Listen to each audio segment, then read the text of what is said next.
Hello guys, मैं Virendra Kumar, Gyan Jyoti PVT IT college Churu student. आज हम बात करेंगे ऑटो सिंक्रोनस मोटर। स्टूडेंट, मैंने आपको पहले बताया है कि सिंक्रोनस मोटर सामान्यतः दो प्रकार की होती है। एक तो होती है सामान्य सिंक्रोनस मोटर और दूसरी होती है ऑटो सिंक्रोनस मोटर। यह भी मैंने पहले बताया है कि सिंक्रोनस मोटर कभी सेल्फ स्टार्ट नहीं होती, तो इनको सेल्फ स्टार्ट बनाया जाता है। उसी आधार पर इसके दो प्रकार हो गए, यानी जो मोटर सेल्फ स्टार्ट नहीं होती उसे बोलते हैं सामान्य सिंक्रोनस मोटर, और जो मोटर सेल्फ स्टार्ट होती है उसे बोलते हैं ऑटो सिंक्रोनस मोटर। तो आज हम पढ़ेंगे ऑटो सिंक्रोनस मोटर, और इस मोटर की संरचना कैसी होती है, ये मोटर किस प्रकार की होती है, वो हमें देखना है। तो स्टूडेंट, मैं यहां पे हेडिंग लगा देता हूं संरचना। क्या? संरचना। हम मोटर की कंस्ट्रक्शन पढ़ेंगे कि मोटर की संरचना कैसी है, वो किस प्रकार से डिजाइन होती है। ओके गाइज, तो एक बात विशेष तौर पे ध्यान में रखना, लॉकडाउन का पालन करें, घर में रहें, सुरक्षित रहें। Stay home stay lives. Okay guys, तो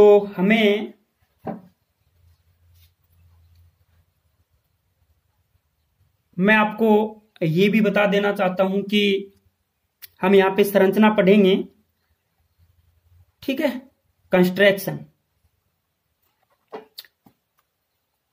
लेकिन ऑटो सिंक्रोनस मोटर है वो भी दो प्रकार की होती है। ये खुद मोटर है वो भी दो प्रकार की होती है। यह मोटर दो प्रकार की यह मोटर दो प्रकार की होती है। यह मोटर भी क्या होती है? दो प्रकार की होती है। और वो कौन सी? Number 1, induction type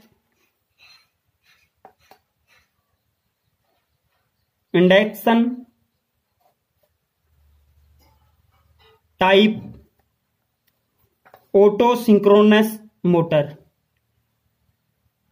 induction type auto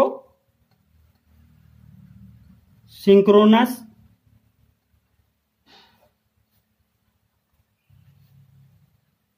motor, induction type auto synchronous motor. और एक होती है salient pole type auto synchronous motor. एक होती है salient pole type auto synchronous motor, यानी मोटर की डिजाइन में थोड़ा सा चेंजिंग कर दिया जाता है, थोड़ा चेंज कर दिया जाता है। तो वो कौन सी है?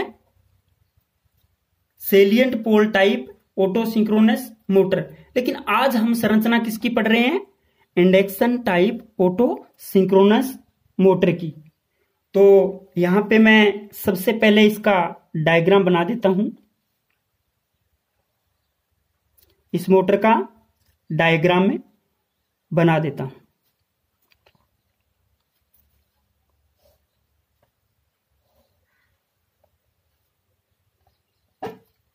डायग्राम थोड़ा वैसे बन सकता है, लेकिन आपको ध्यान में रखना है मेन चीज, जो इसकी कंस्ट्रक्शन क्या है वो ध्यान में रखनी है।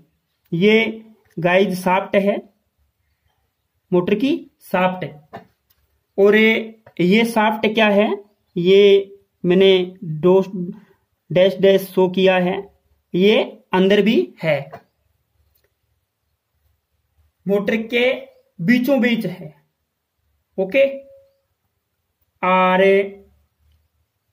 ये जो संरचना बनाई है मैंने, ये रोटर की बनाई है, और ये बाहर भी इधर भी निकली हुई है। ओके, अब इसके ऊपर क्या होता है, इधर वाले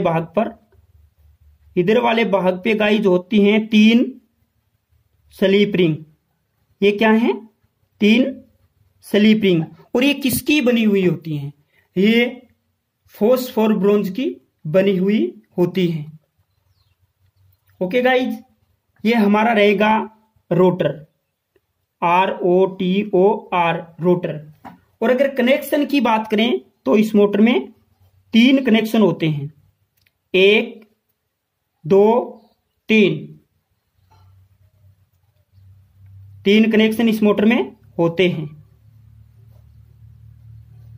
जिसको बोलते हैं RYB, रेड येलो ब्लू। ये क्या है, मोटर को 3 फेज की सप्लाई प्रदान करने के लिए होते हैं। ओके गाइज, और यहां पे क्या होता है, ये क्या है, शाफ्ट, SHAFT, ये क्या है, शाफ्ट है ये। ओके, और ये क्या है, एक्साइटर।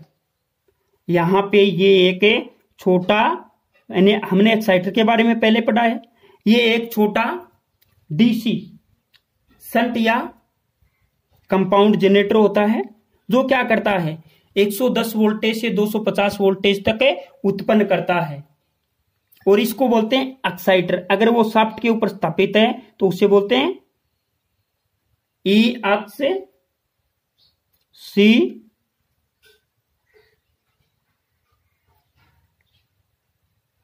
E exciter.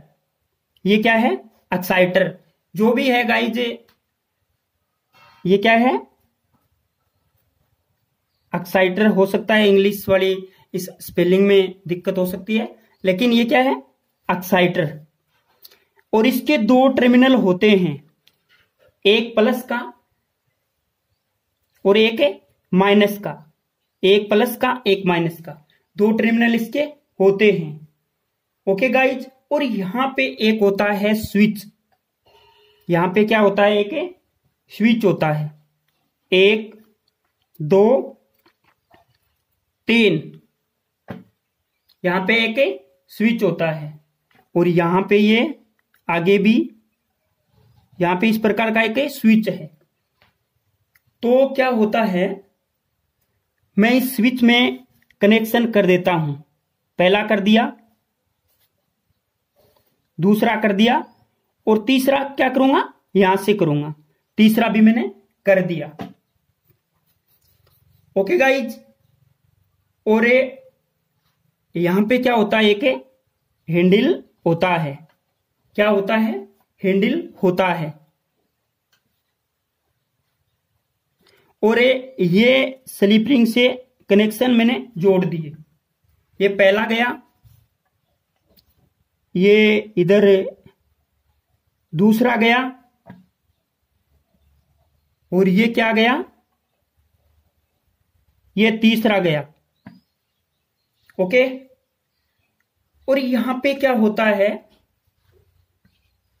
यहां पे क्या होता है, एक 3 फेज रियोस्टेट होता है, 3 फेज रियोस्टेट यहां पे होता है। ये क्या है, 3 फेज,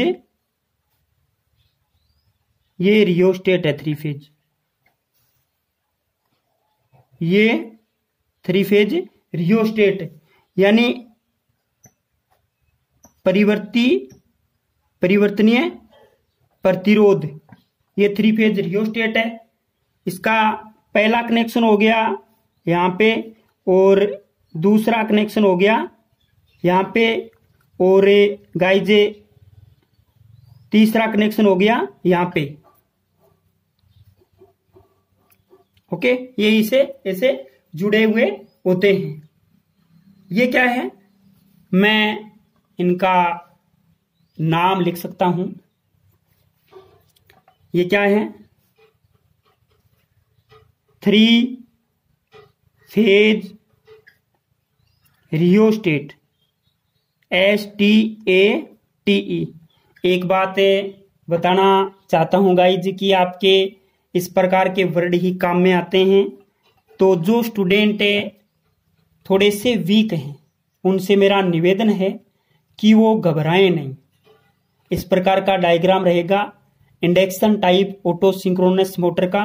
घबराएं नहीं, वो चीजों को पकड़ने की कोशिश करें। अरे 3 फेज रियोस्टेट है, यानी ये क्या है, रियोस्टेट है। इनके ऊपर मैंने क्या किया है, तीर का निशान बनाया है। इनके प्रतिरोध मान को परिवर्तित किया जा सकता है और वो 3 जुड़े हुए हैं और 3 फेज की सप्लाई से जोड़ेंगे। तो ये क्या हो गया, 3 फेज रियोस्टेट। अगर इसकी बात करें तो ये होता है टर्मिनल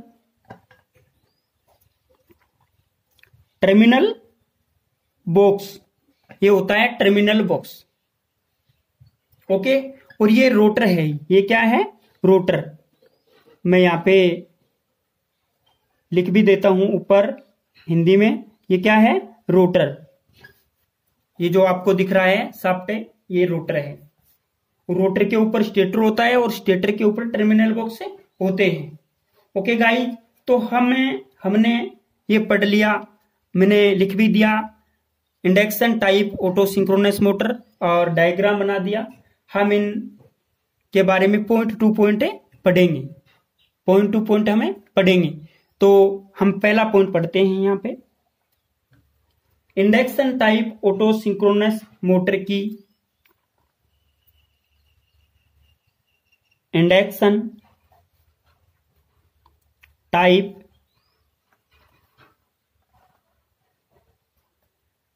ऑटो सिंक्रोनस मोटर की संरचना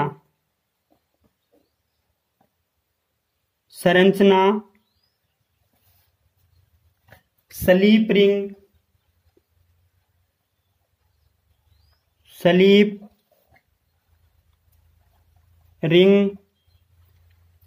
induction slip ring induction motor के समान होती है, मोटर के समान होती है। Induction type auto synchronous motor की संरचना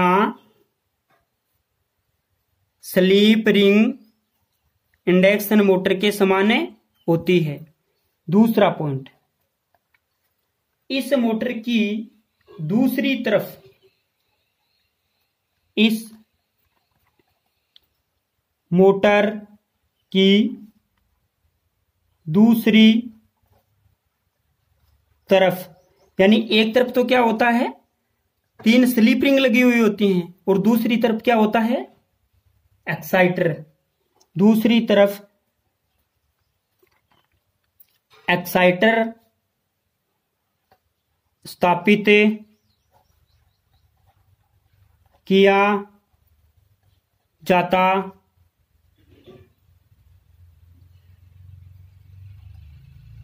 है, एक्साइटर स्थापित किया जाता है और उससे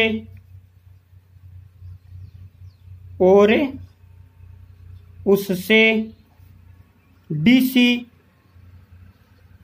उत्पन्न की जाती है, और उससे डीसी उत्पन्न की जाती है। हमने इसके बारे में पढ़ लिया कि इस मोटर की संरचना है वो स्लीप रिंग इंडक्शन मोटर के समान होती है।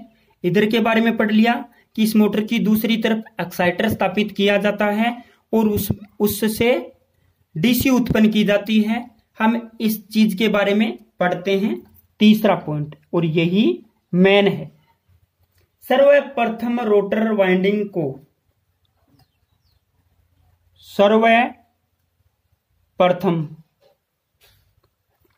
अगर इस मोटर का प्रैक्टिकल आ जाता है तो भी हमें इस प्रकार की ही थ्योरी लिखनी है।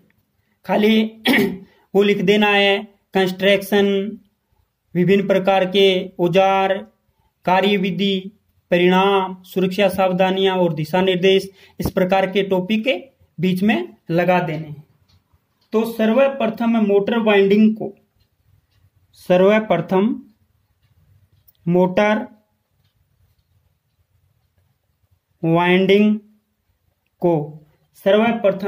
मोटर वाइंडिंग को तीन स्लीप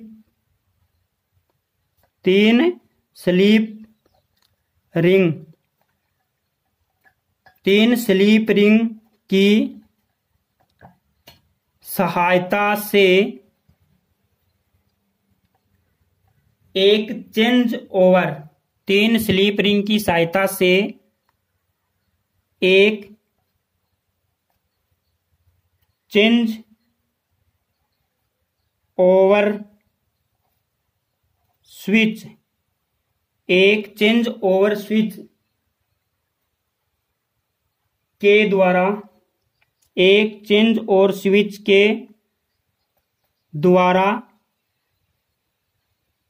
3 फेज REHOSTATE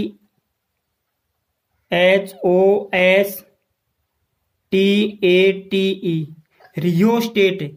देखो सर्वप्रथम मोटर वाइंडिंग को तीन स्लीप रिंग, मोटर की वाइंडिंग होती है और वाइंडिंग के कनेक्शन है बाहर होते हैं, यहाँ पे बाहर है कनेक्शन हो गई।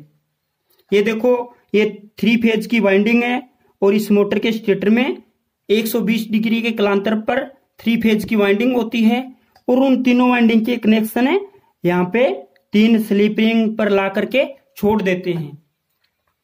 कनेक्शन ला करके छोड़ दिए और इन तीनों फिर कनेक्शनों को क्या करते हैं, इन वाइंडिंग को तीन स्लीप रिंग, 1 2 3, तीन स्लीप रिंग की सहायता से एक चेंज ओवर स्विच, ये क्या है,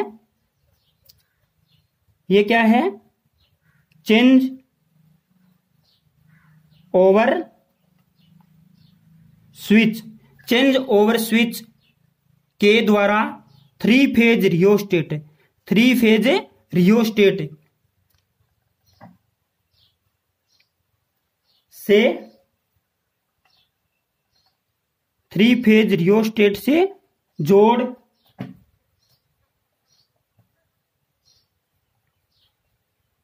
दिया जाता है, 3 फेज रियोस्टेट से जोड़ दिया जाता है तथा मोटर के गति तथा मोटर के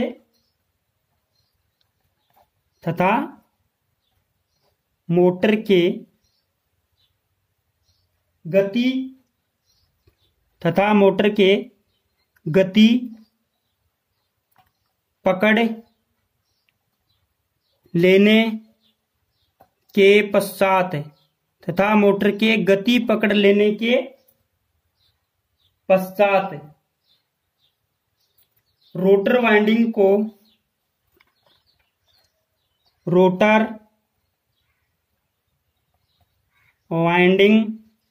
को चेंज ओवर स्विच के द्वारा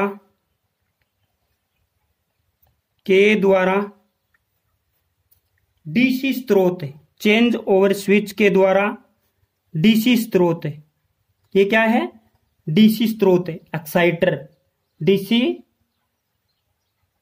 सप्लाई, एक्साइटर से क्या मिलेगी, DC supply, change over switch के द्वारा डीसी से संयोजित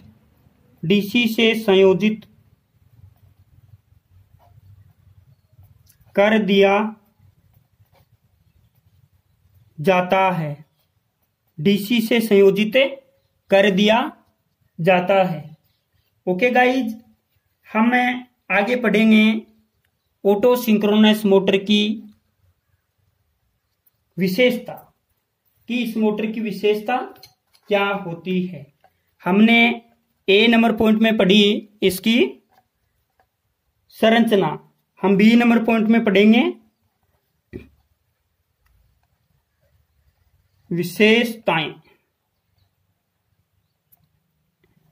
इस मोटर की विशेषताएं, और विशेषताओं में पहला पॉइंट होगा इस मोटर का स्टार्टिंग टॉर्क, इस मोटर का स्टार्टिंग टॉर्क शून्य नहीं होता। इस मोटर का स्टार्टिंग टॉर्क शून्य नहीं होता है। इसे चलाने के लिए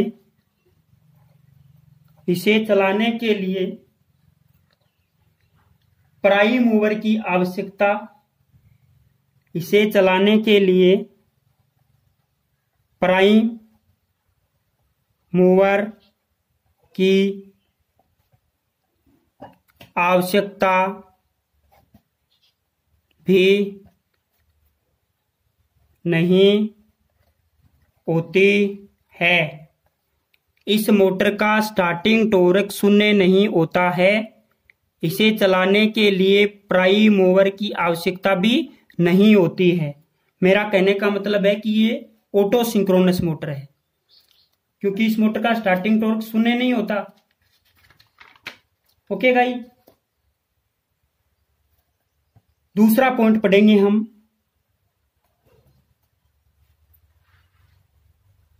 इस मोटर को लोड पर, क्योंकि स्टार्टिंग टॉर्क शून्य नहीं होता, तो इस मोटर को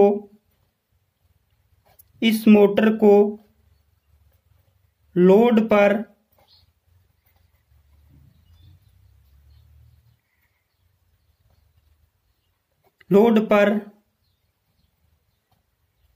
प्रारंभ किया जा सकता है, यानी लोड पर चलाया जा सकता है। इस मोटर को लोड पर प्रारंभ किया जा सकता है। यह मोटर की एक प्रकार की विशेषता भी है, और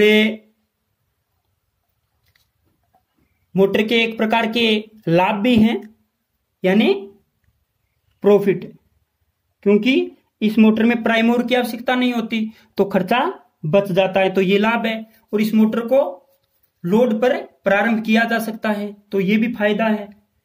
तीसरा, इस मोटर का शक्ति गुणांक, पावर फैक्टर यानी cos phi, power factor cos phi इकाई 1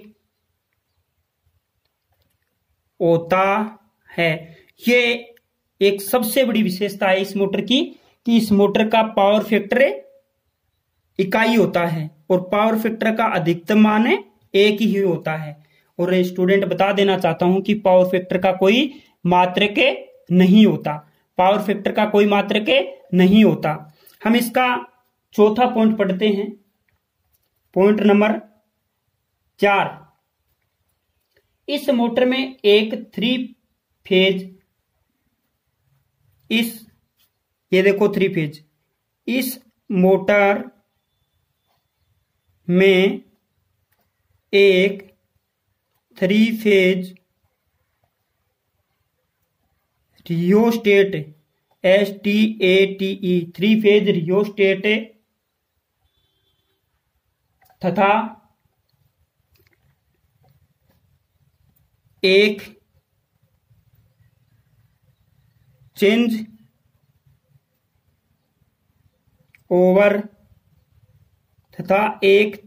ओवर स्विच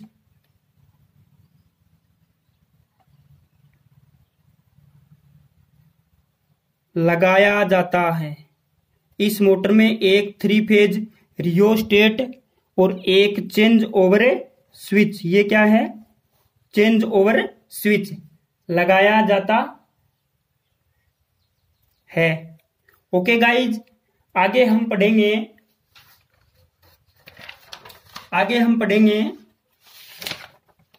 इस मोटर का उपयोग। सी नंबर पॉइंट पढ़ेंगे, इस मोटर का उपयोग कहां किया जाता है। सी नंबर में पढ़ेंगे उपयोग, तो हमारी अगली हेडिंग रहेगी उपयोग। इस मोटर का उपयोग कहां किया जाता है। ओके गाइज, हम पढ़ेंगे इस मोटर के उपयोग की अगर बात की जाए तो इंडक्शन टाइप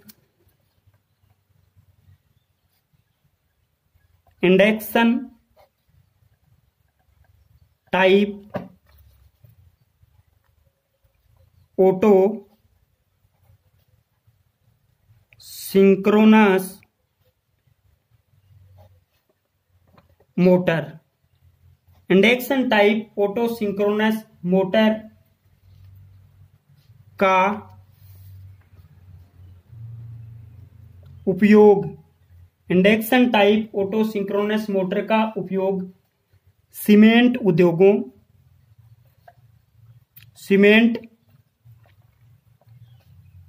उद्योगों, ध्यान में रखना गाइज, सीमेंट उद्योगों में, पेपर मिलों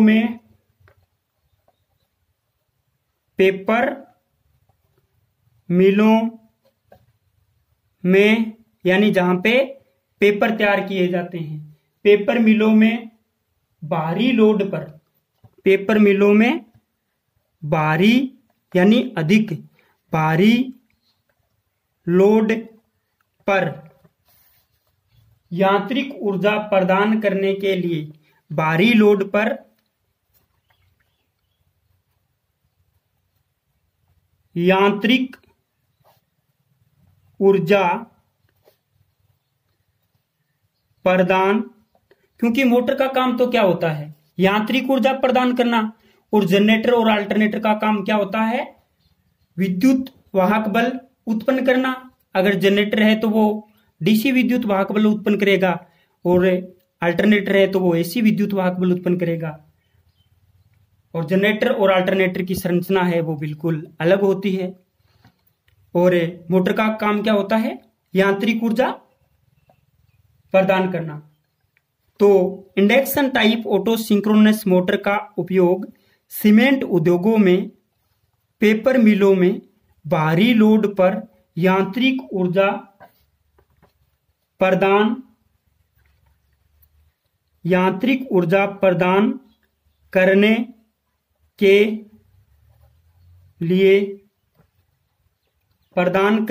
लिए यांत्रिक ऊर्जा प्रदान करने के लिए किया जाता है।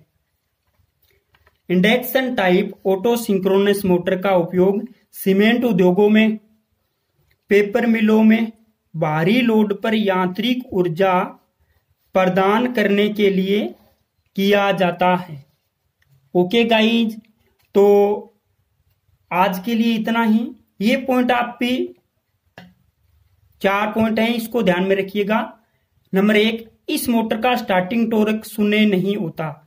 इसे चलाने के लिए प्राइम मूवर की आवश्यकता भी नहीं होती। तो ये मोटर की विशेषता है, और एक इस मोटर का लाभ भी हो गया। दूसरा, इस मोटर को लोड पर प्रारंभ किया जा सकता है, यानी अगर मोटर के ऊपर लोड लगा हुआ है तो भी इस मोटर को चला सकते हैं। तो ये भी मोटर की एक विशेषता भी होगी और एक लाभ भी हो गया। तीसरा, इस मोटर का शक्ति गुणांक यानी पावर फैक्टर इकाई होता है। ये एक मोटर का सबसे बड़ा लाभ हो गया कि इस मोटर का पावर फैक्टर इकाई है।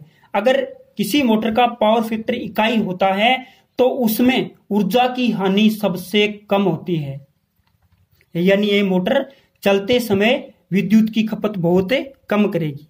नंबर 4, इस मोटर में एक 3 फेज रियोस्टेट तथा एक चेंज ओवर स्विच की आवश्यकता होती है या लगाया जाता है। तो ये मोटर की एक विशेषता भी है। और 3 फेज रियोस्टेट और एक चेंज ओवर स्विच लगाया जाता है तो ये एक इस मोटर की हानि भी है, यानी खर्चा बढ़ जाता है। ओके गाइज, आज के लिए इतना ही। थैंक्स। घर में रहिए, सुरक्षित रहिए। आपका अपना